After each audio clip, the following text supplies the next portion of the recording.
지난 2018년 3박 4일간의 김정숙 여사 단독 인도 방문의 실체가 이번 국정감사를 통해서 드러나고 있습니다. 당시 청와대는 김정숙 여사의 인도 방문을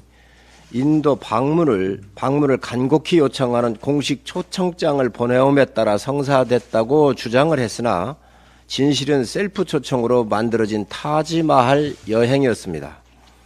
김정숙 여사의 타지마할 여행 경비를 충당하기 위해 대통령 전용기 비용 2억 5천만 원을 포함해 예산 4억 원을 만들어 하루 만에 국무회의에서 예비비를 의결하고 신청 사흘 만에 예산이 배정된 것으로 밝혀졌습니다.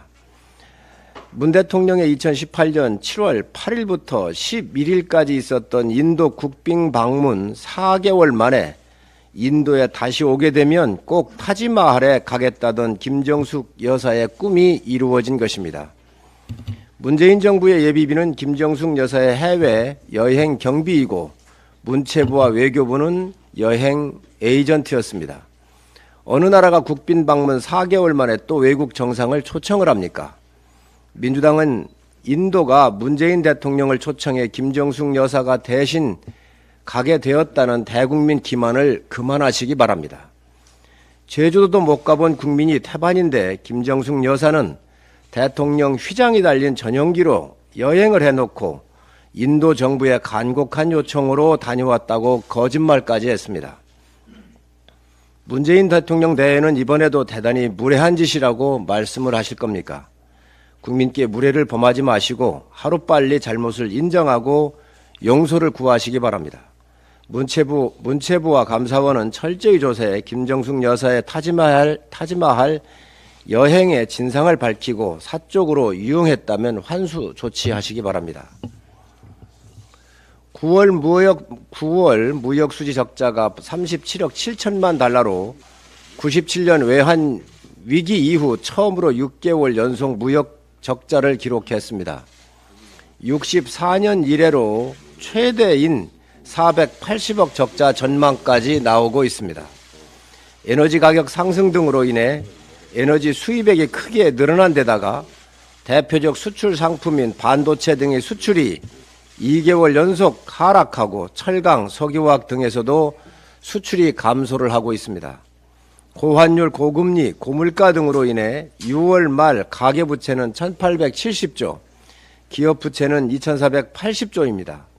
올해 한계 기업이 14.9%에서 18.6%까지 늘어날 수 있으며 개인과 기업의 부실금융이 금융권 전체로 확대될 가능성도 높아지게 됩니다.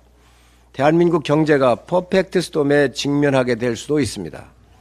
외환위기에 버금가는 경제 수치에 국민들이 불안과 우려를 높은 것을 저희는 잘 알고 있습니다. 국민의힘은 이러한 경제 위기 상황에서 정부와 금융당국과 더욱 긴밀하게 외환 및 금융시장 상황을 모니터링을 하며 시장 상황에 신속하게 대응할 수 있도록 만반의 태세를 갖추겠습니다. 여야는 기업들이 비용을 절감하고 경쟁력을 확보할 수 있는 입법 지원에 힘을 모아야 합니다. 법인세 감면 등 기업이 활력을 줄 수 있는 세제 개편을 더 이상 미룰 때가 아닙니다. 반도체 특별법과 각종 규제 완화를 위한 법안 처리는 하루가 시급합니다. 한국 경제의 펀더멘탈 강화하기 위한 시급한 법들입니다. 하루가 다르게 경제 상황이 나빠지고 있는 상황에서도 부자 감사라는 정치 용어를 앞세워 민생과 경제 체질을 악화시켜 국가 경쟁력이 훼손되지 않도록 도와주실 것을 간곡히 요청합니다. 프라, 베트남 호이안, 바티칸 성베드로 성당 등 유네스코 문화유산인 세계 최고 관광지들을 찾았다는 겁니다. 칼럼은 특히 체코 프라하는 체코 대통령이 없을 때 갔고 노르웨이는 이틀 일정 중 하루를 세계 최고 절경이라는 베르겐을 방문했으며 김정숙 여사의 경우 혼자 전용기를 타고 가 인도 타지마할을 관광했다고 지적했습니다.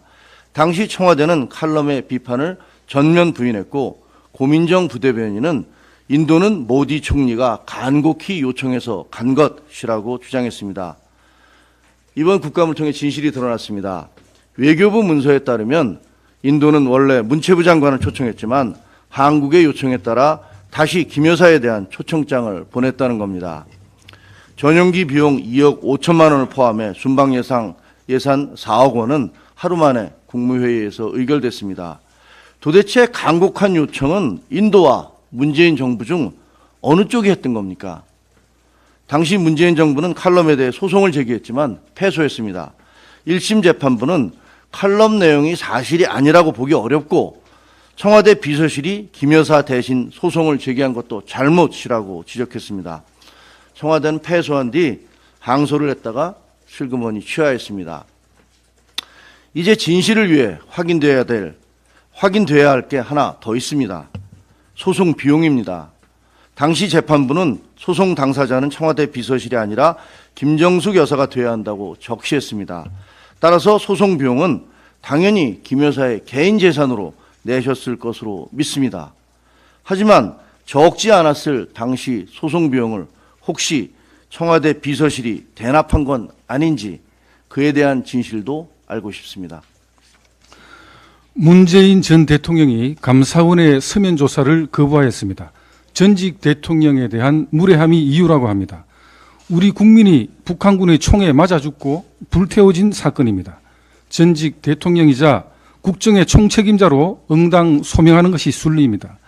여러 가지 질문과 의문이 제기되고 있지만 두 가지만 설명하면 됩니다. 첫째, 문 전 대통령은 2020년 9월 22일 오후 6시 30분에 해수부 공무원 이 씨가 북측 해역에서 발견됐다는 서면 보고를 받았습니다. 이후 오후 9시 40분경 이 씨가 사망 소각되었습니다. 이 3시간 동안 어떤 지시를 내렸는지 밝혀주십시오. 둘째, 2020년 9월 23일, 24일 세 차례의 관계장관 회의를 거치면서 월북 가능성이 낮은 추락으로 추정했다가 월북 가능성이 있다고 했다가 다시 월북 추정으로 정부 입장이 바뀌고 시신 소각도 소각 추정으로 바뀌었습니다. 문 전 대통령이 이를 인지하였는지 그리고 어떤 지시를 내렸는지 설명하십시오. 문 전 대통령은 숨진 이 씨 자제분에게 진실을 밝혀내도록 직접 챙기겠다고 했습니다. 바로 지금이 직접 챙길 시간입니다.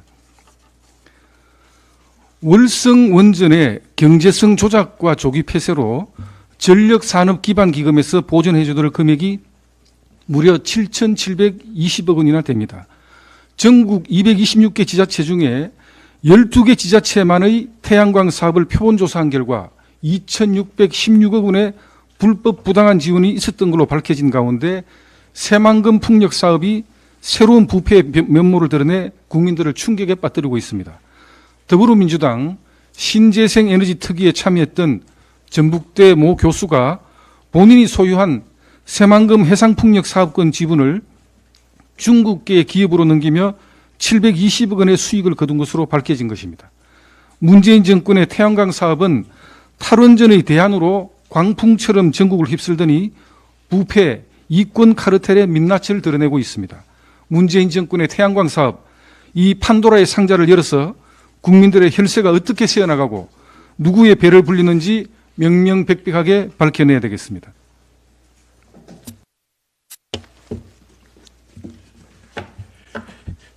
지난주 검찰은 성남FC 사건과 관련하여 전 성남시 공무원과 두산건설 관계자를 제3자 뇌물수수, 뇌물공여 혐의 등으로 기소를 했습니다. 공소장에는 이재명 민주당 대표, 그러니까 전 성남시장 시절의 이재명 대표가 공범으로 기재되어 있다고 합니다. 어제는 성남FC 후원금 사건과 관련해서 당시 성남시장이던 이재명 대표가 사실상 주요 과정을 지시했다는 내용의 보도도 있었습니다. 보도 내용을 종합하면 두산건설이 정자동 분지의 용도 변경이 계속 거부되는 상황에서 성남시가 이를 해결해 주는 조건으로 성남FC에 대한 후원금을 요청하였고 두산건설은 50억 원의 후원금을 제공하는 대신 용도 변경, 용적률 상향으로 1,649억 원의 부당 이득을 거두었다는 것입니다. 이 과정에서 이재명 대표는 성남FC의 운영자금을 현금으로 받는 것이 적법하지 않다는 것을 알면서도 이를 추진하였고 후원금의 일부는 성남FC의 이 대표 측근들에게 성과급 형태로 지급될 수 있도록 했다고 합니다. 이 대표 측은 과거 두산건설의 후원이 광고비로서 성남 시민에게 이익이 되었다고 주장하지만 실상은 구단을 잘 운영하는 것을 보니 능력이 있는 사람이거나 더 큰 역할을 맡겨도 되겠다라는 정치적 야망에 매몰되어 이를 추진하였을 뿐만 아니라 측근들에게 이익을 공유한 사실이 검찰의 수사 결과 속속 드러나고 있습니다. 진실은 반드시 밝혀지게 되어 있고 진실을 감추려고 하면 더 드러나는 것입니다. 대장동, 백현동 특혜, 로비 의혹, 변호사비 대납 의혹, 법인카드 유용 의혹 등에서 이미 이재명 대표의 각종 비리들이 밝혀지고 있는 만큼 이제는 민주당도 이 대표에 대한 방패를 거두고 진실 규명에 나서 주실 것을 촉구드립니다. 이상입니다.